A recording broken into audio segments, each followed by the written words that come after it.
nga po ang House members with President Bongbong Marcos. Ano po ba yung mga nangyari doon? Kasi may iba na in-speculate is pinag-usapan daw po ang impeachment versus VP.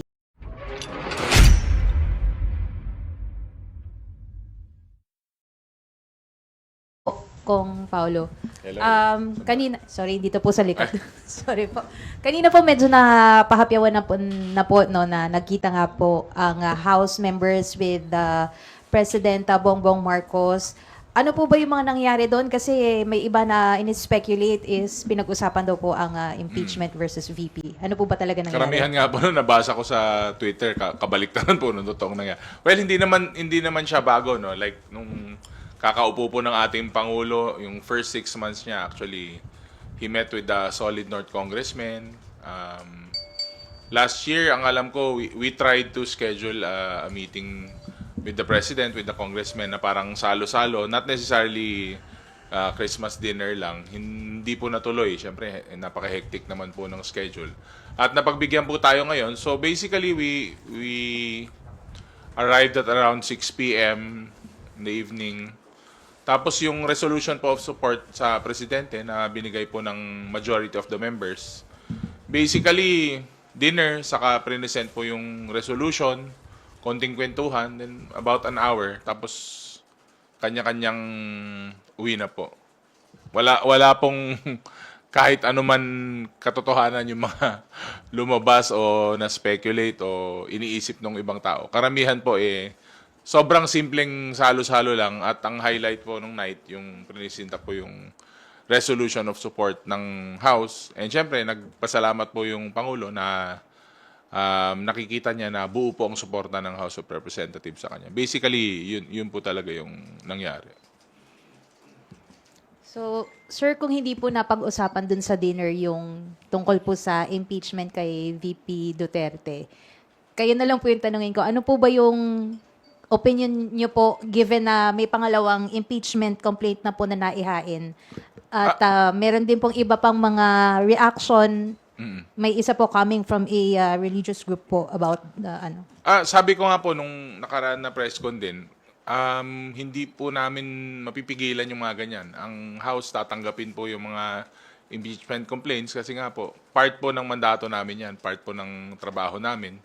At part din po ng trabaho namin na aksyonan po yung mga complaints na yan. Pero sabi ko nga po, on the side of the majority, talagang yung focus po namin is nandun pa rin po sa hearings. Although may mga naghain na po ng impeachment complaints mula Makabayan, saka sa other parties po, like yung sa Liberal Party, sa Akbayan. Tatanggapin po ng House yun. At syempre, bibigyan po ng kaukulan na action pag na-refer po. Thank you, Kat. Next questions from Sandro Chona from the Billionaire TV. Hi, Kong. Good morning. Morning. Sir, tanong ko lang, bakit po kailangan ng show of support? May distab ba? May loyalty check ba? Bakit po kailangan ng show of support?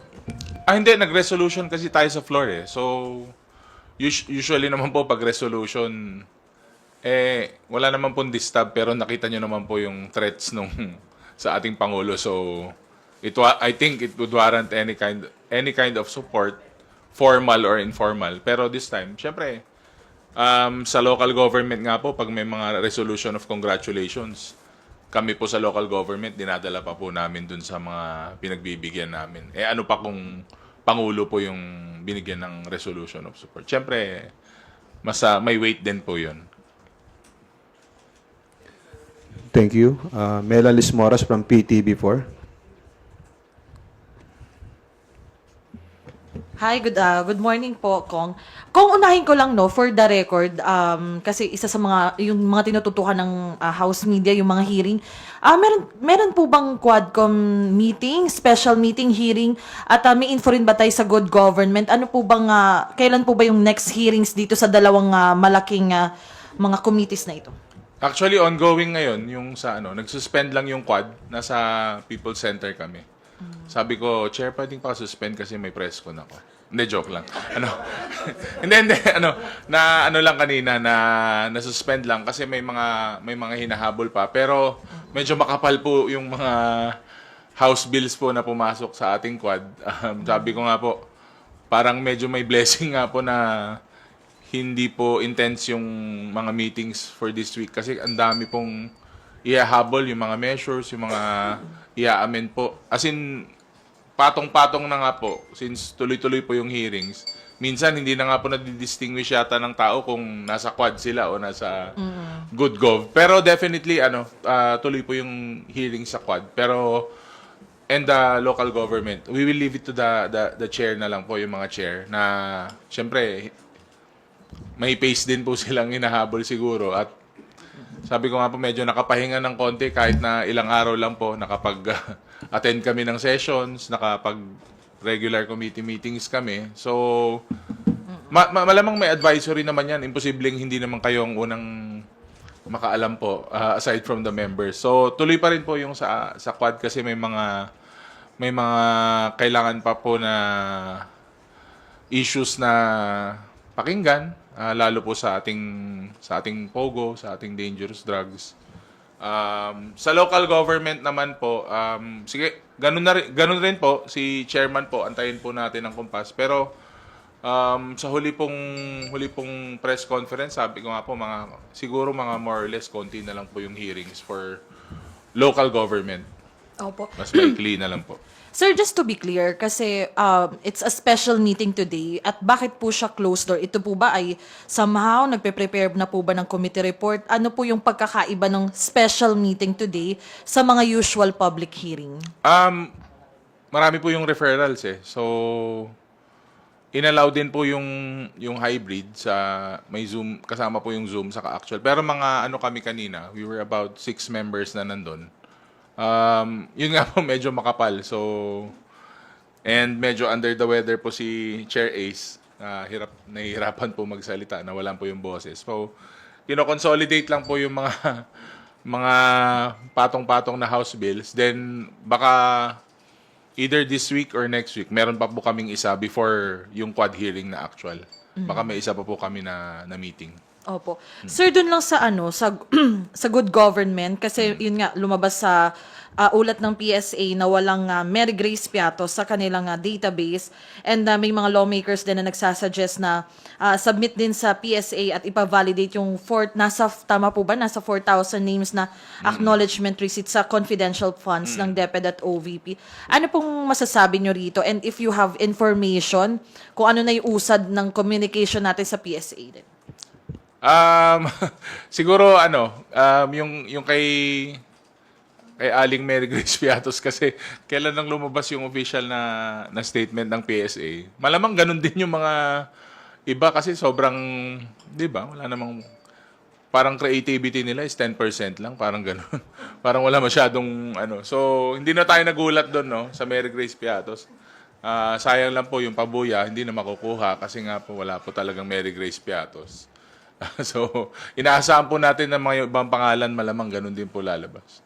Opo. Sir, meron, sulitin ko na po. Sir, meron din kasing, I think sa TV5 yata, na interview yung PSA at sinabi na rin na wala ding record ni Kokoy Villamin. May official report na po bang ipinasa kung may impormasyon lang po, may official report na po ba silang pinasa sa committee? Sa House? Wala pa. Pero inaantay po namin kasi definitely the committee, yung mga list po ng mga names na lumabas it's all over social media. So, si Kokoy na lang ang isa pang inaantay din. Pero, with the development nga po ni Mary Grace Piatos, malamang baka ganun din po yung resulta. Next hearing, sir, kasama yung PSA, i-elaborate po kaya nila ito? Well, oo, kasi data lang naman yan eh. Nasa system lang naman nila yan. Mas madali nilang malabas. And even actually, yung mga ibang kasama nyo sa media, they're doing their own research already. So, yung sa Mary Grace Piatos nga, 2 weeks ago or something, from my interview with Teleradyo, parang na-confirm na rin nila na on their own research, wala po talagang Mary Grace Piatos eh. So, Opo. antayin po natin. para at least certified na kopya po yung ma-receive natin. Opo. Sir, sorry, last na lang po. Oo. Meron na naman kasing report yung latest Chinese aggression laban sa ating Coast Guard at Bureau of Fisheries and Aquatic Resources kung saan may Chinese vessels umano na nag-water cannon na naman. Actually, may mga videos ito sa Bajo de Masinloc. Ano pong masasabi niyo rito? Well, matagal silang medyo tahimik sila nung mga nakarang araw, pero syempre kino-condemn natin yung mga ganyan. Sabi ko nga po, patuloy po nating ginagawa pa rin yung mga hakbang natin na nire-report natin, kino-condemn natin. Patuloy pa rin yung mga military exercises natin sa ating mga borders. Kung ano po yung kailangan na isampa na policy o kailangan magtuloy-tuloy pa rin po yung mga kaso na isasampa natin, okay lang po, tuloy-tuloy po yan. But again, minsan parang may pattern, nakakapagtaka din minsan na parang may konting iringan sa kakaguluhan dito sa lupa, pero sa dagat meron din. Binubuli din ng mga nananakop yung ating mga Coast Guard saka yung mga mangingisda doon. So may pattern ba yan sa nangyayari dito sa political landscape natin o hindi connected or somehow it's still connected lalo kung may mga pro-China tayo na mga advocates saka mouthpiece. So ang hirap naman po mag-assume pero parang based po sa mga nakikita mo parang ganun na nga po yung dating eh. Parang may synchronization. So again, we still continue what we're doing. Andiyan naman po ang ating Navy, andiyan naman po ang ating Coast Guard at ating mga kasama na nagpo-protect sa ating borders. But again, I suggest na ituloy po natin kung ano yung ginagawa natin ngayon. Sir, sorry, last na talaga. Yung sa Mukhang nga eh. sa nabanggit niyo, sir, parang lumalabas, parang may nata-timing at parang may parang natatabunan para matabunan, ganun po ba yung ibig niyo sabihin? Ang hirap i-assume sa totoo lang, pero minsan ganun ang maiisip mo. Minsan pag binasa mo po yung mga comments sa social media, yung mga articles, parang ganun po patungo eh. Kasi syempre we have to look at the greater scheme of things na hindi lang naman po yata yung politika sa local lang may konting iringan. Meron din pong konting tension sa global scene, which is yung issues natin with China, yung pakikipag-joint exercises natin sa mga kapitbahay natin at saka sa US. So, hindi mo maiwasan na ganun po ang isipin din natin. Although, pangkaraniwang tao nga po, saka yung mga kaibigan natin sa local governments, ganun na po iniisip paano pa kaya pag nasa national scale ka na. Sana mali ako. Thank you po. Wala Akala na ko mas. meron pa. Thank you. Vivian Gulia from ABS-CBN. Good morning, Kong. Follow up lang dun sa huling question ni Mela. Ano po yung sinasabi ninyo na gustong tabunan possibly gustong tabunan nitong incident sa West Philippine Sea? Hindi po ako nagsabi nun. Wala akong sinabing tatabunan. Hindi, pero what I'm saying is na bakit pag minsan may mga insidente sa lupa, sa ground, tapos sa ating karagatan meron din. So minsan di mo maiwasan mag-isip na are disconnected kasi nga may mga nung ang nagkakaroon tayo ng intense na debate sa mga press con sa West Philippine Sea is nakikita naman po natin na meron pong mga ibang kasamahan natin, ibang politiko na iba yung stand nila tungkol sa China. So, mahirap naman mag-assume na ganun, pero hindi mo maiwasan mag-isip na baka nga, kasi nga. Hindi. Ano ba tinatat na? Sir, hingi lang din ako ng more details on the fellowship dinner yesterday sa Palace. Ilang po ang mga umattend na congressmen? More or less, mga 200 Mga po ba? 200, around Opo. 200. And then may mga senador din po ba? Ano Wala. pa po yung no senators? Mga kong lang. And then sabi ninyo parang kabaligtaran yung nangyari dun sa Opo. mga nababasa ninyo online. Ano po in particular yung mga yon? Sige, kasi baka marami pang magtatanong tungkol dun. So, dumating kami alas 6, tapos nag-sitting na kami. Dumating po si Presidente mga after 30 minutes. Nag-welcome remarks po ang ating speaker. Prinisinda po natin yung resolution of support. Nag-acceptance po yung Presidente at syempre, he was very touched at saka malaking bagay po sa kanya na may suporta po yung House of Representatives. Pagkatapos po nun, dinner na. Nag-dinner kami, 30, 40 minutes. Gusto niyo malaman yung menu? Yung timing lang, sir, parang after ma-file yung 2 impeachment complaints dito sa House. Hindi, normal yun na ganun talaga yung iisipin. Pero halos 2 taon na po na tinatry namin na magkaroon ng small get-together. Hindi lang sa Christmas. Actually, nung first year ko, meron po kaming ganun din. May small gathering kami. Pero nung sumunod na taon, wala po. Kasi nga, medyo sobrang busy po. At least nakasingit po ng schedule ngayon. Pero hindi nga po napag-usapan yung politika eh. More on ng nasabi ng ating Pangulo. Kung ano yung mga trabaho na ginagawa ng legislative, ng eksekutibo, magtrabaho lang tayo. Basically, umikot pa rin po dun sa statement, sa speech niya na binigay. Walang reiteration ng text message supposedly na Wala po. pinadala. Wala. Okay, and then ano yung status na, sir, ng impeachment complaint so far? If you would know kung na-refer na po or na-i-transmit na sa Office of the Speaker and your thoughts on the impeachment complaints filed so far, betrayal of public trust, and dun sa impeachment complaint filed by the Makabayan Bloc, parang mostly based on the yung mga napag-usapan sa hearings ng House. Confidential funds. Yes, opo. Hindi ko pa po nabasa actually kasi nga medyo galaw-galaw dito sa House eh. Pero nothing against mga final nila na impeachment. Karapatan po nila 'yon. Dapat nilang gawin 'yon kung gusto nilang gawin, if they see it fit na they will file the impeachment. Pero yung status niya po hindi ko Sorry. Hindi ko pa po alam yung status niya. Basta na-receive na po siya ng Office of the Secretary General. So, abangan po natin. Meron pa tayong 2 linggo dito sa House. So, yung impeachment na final po na hindi ko pa po talaga nabasa. Actually, based lang po sa mga report nyo pag nakikita ko sa Twitter. Ang hirap pag hindi mo tinitignan yung nagtatanong sa'yo. Parang may mali eh. Sir, just going back dun sa mga napag-usapan dun sa fellowship, hindi rin na-tackle yung mga Quadcom hearing, mga hearing ng House on the OVP funds, and sa pag-decision nyo po sa impeachment complaint in the future, if ever, i-consider nyo po ba yung thoughts ng mga religious groups po? Ang sinabi po ng Pangulo is hindi na nga daw po nanonood ng tao ng Netflix. So, pati daw siya, napapanood niya na rin po yung ginagawa namin. Hanggang dun lang po yung nasabi niya tungkol dun sa ano.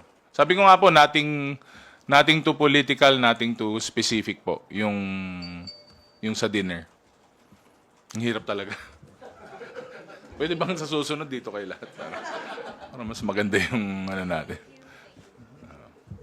Thank you. Yung alin?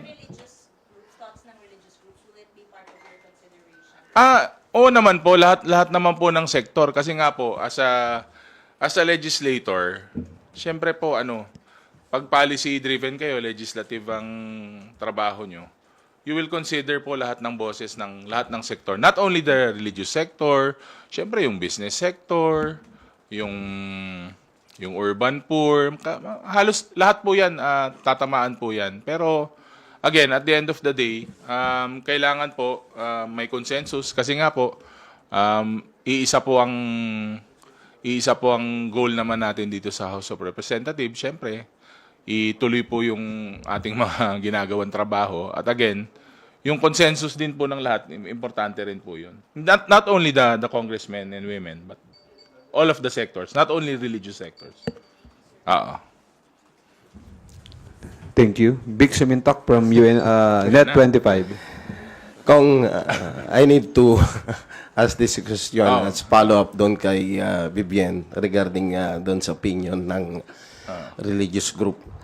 Sir, being with the majority, naglabas nga ng statement ng INC na in full support doon sa posisyon ni PBBM regarding doon sa impeachment na dapat ang atupagin ay yung mga mahalagang problema ng ating bayan sa halip na impeachment.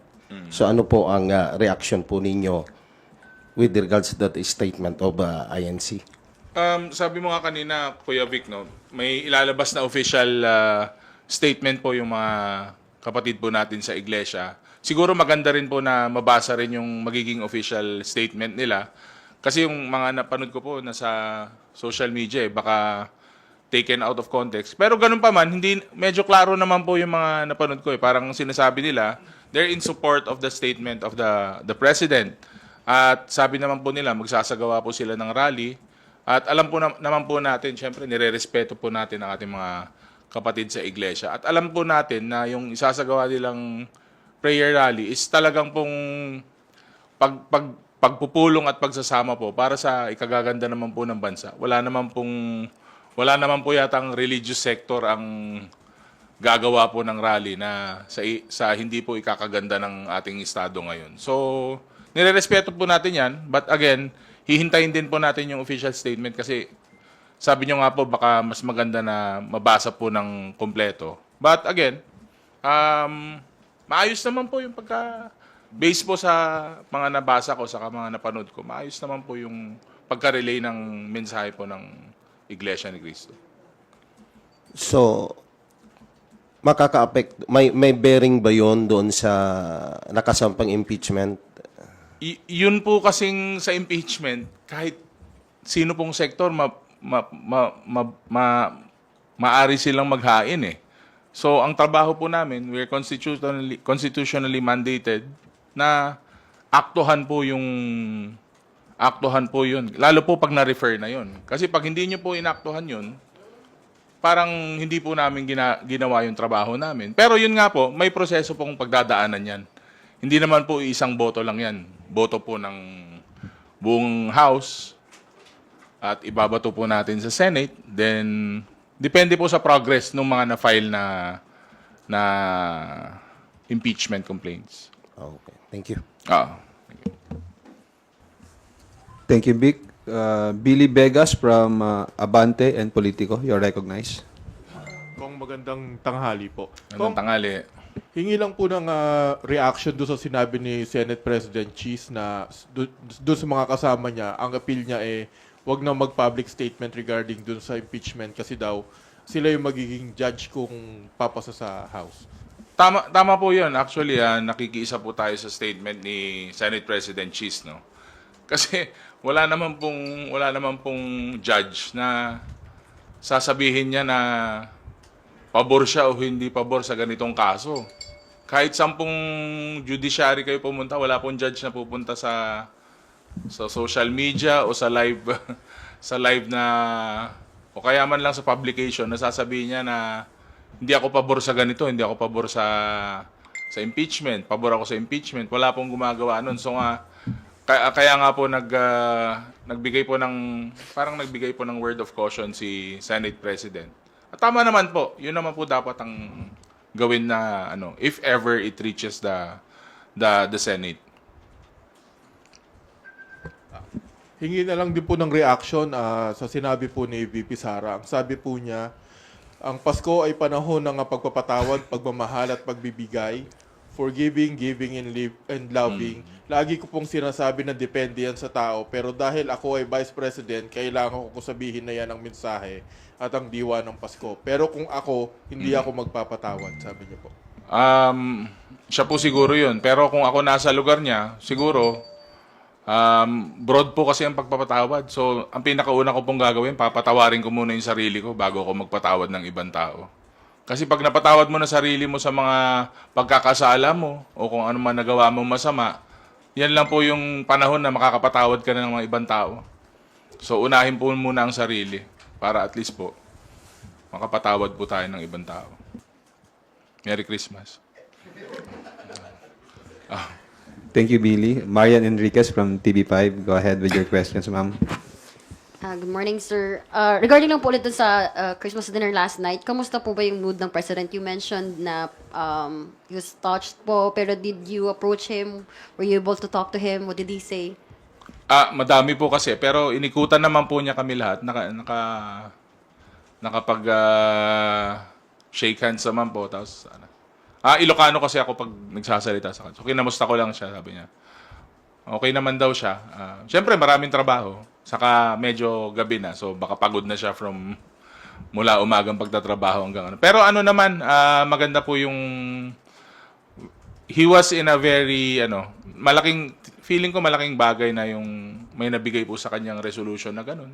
Parang kahit sino naman pag may na-affirm na support or tulong sa'yo, di ba? Parang magaang po sa pakiramdam. And it showed during his, parang yung thank you speech niya. Okay naman. Maganda naman po. Sige, thank you, sir. I understand hindi niyo po natakal. You made it very clear na wala pong napag-usapan tungkol sa impeachment. So, ano po ba ibig sabihin nito, sir? Parang conscience vote na ba ito? Kanya-kanya na po kayo? Hindi naman talaga klaro naman po yung pangulo no na yung legislative saka executive may magkaiba po yun. Pero hindi naman po ibig sabihin na bahala na kayo sa buhay nyo. Hindi naman ganun sa tingin ko. Kasi kahit alam naman po ng lahat na kahit ano naman yan, syempre, presidente po yan ng bansa. Meron pa rin naman pong, mararamdaman po mo pa rin naman kung importante ba yung mga ganitong bagay sa kanya o hindi. Pero sinagot niya na po sa mga previous statements niya na yan na sabi nga po niya, tuloy-tuloy lang yung trabaho sa legislative, tuloy-tuloy lang yung trabaho sa executive. And sabi nga niya, it's just sabi niya? Storm in a teacup. So, para, again, to quote the president, parang hindi niya po binibigyan masyado ng weight yung part ng impeachment. So, again, kami po sa committee, sa Quadcom, tuloy-tuloy po yung trabaho namin until such time na we're ready to give the reports, yung findings. Then, dun po kami magbe-base. Very consistent naman po ako sa pagsagot. Since, ewan ko kung nakailang press con na ba tayo. Basta, yung mga sagot ko po sa mga press con po natin, ang goal po namin is yung dun sa committees. Then, pag nabigay po yung mga reports saka findings, then consensus, then we move forward from that. So, ganun pa rin. Sir, regarding po sa impeachment, yung Makabayan block, in-endorse po nila kahapon, isang ground na lang para mas madali, mas mabilis daw, betrayal of public trust. I would like to read lang some of the acts. Sige. Tatlo lang din naman po yung sinight nila and mainly, doon nga po, based on the budget deliberations and the good government hearing, which you are very active po. Sinabi dito, betrayal of public trust, meron daw pong gross abuse of discretionary powers dun nga sa 612 million confidential funds from 22 to 2023, gross disregard of transparency and accountability, making a mockery of the audit process, which you're very aware po dun sa fabricated nga raw ng mga liquidation reports. And lastly, yun po, yung kanyang hindi or refusal to recognize po itong ating congressional oversight sa pagkandak nga po ng mga hearings. Kayo po, sir, personally, ano po yung inyong pagtingin dito? Do you support po ito pong kanilang mga arguments? Lalo na po, narinig nyo naman na rin po lahat ng mga lumabas po dito sa pagdinig. Do you support po ba itong kanilang mga tinutulak na sa impeachment? Yun po kasi yung mga grounds for impeachment. So talagang iikot ka po dun sa mga sinabi mo na grounds for impeachment nila. Dun, hindi ka naman po makakapag-file kung wala sa isa dun sa mga nasabi mo. So, again, I haven't read it. Pero syempre, again, I'm a member of the majority. So, wala pa naman pong moves ang majority. Wala pa naman po na pag-uusapan ng majority. So, I will support kung ano man po ang decision ng majority. But, hindi naman po natin sinasantabi yung ginagawa nila. Kasi karapatan po nila yan. So, sila po yung nag-file nun. Sila po yung nagsusuportahan for them. Yung mga grupo nila. Last na lang, sir. May apela po yung isa sa mga nag-file yesterday. I think it's former Congresswoman Liza Masa. And she said na sana raw po yung mga lawmakers natin bumoto not in hindi dahil sa kung dikta ng sino man or ng inyong political parties or Definitely, ganun. Ganun naman po kami bumoto dito. Okay. For today's last question, phone in from Kenneth Basilio of Business World. Sir, as Deputy Majority Leader, what is the majority's stance on the impeachment complaints? Have there been any lobbying efforts to either support or dismiss the complaints? Wala pa po. Wala pa pong kahit ano. Talagang sabi ko nga po, we've been very focused with the hearings. Yun pa rin po ang goal doon pa rin po yung thread ng focus namin sa majority. Sabi ko nga po, marami pong lumabas na mga impeachable na bagay during the hearings pero hindi pa po namin napag-uusapan as a group and as the majority hanggang ngayon. So never pa po namin napag-usapan. Thank you, sir. Parting words before we conclude this press conference. Ano ba? Anong parting words? Hindi pa, marami pa tayong pagkikita. Tuloy-tuloy pa po. So, it will be the last 2 weeks of session bago po tayo mag-adjourn. So, tutok lang po sa mga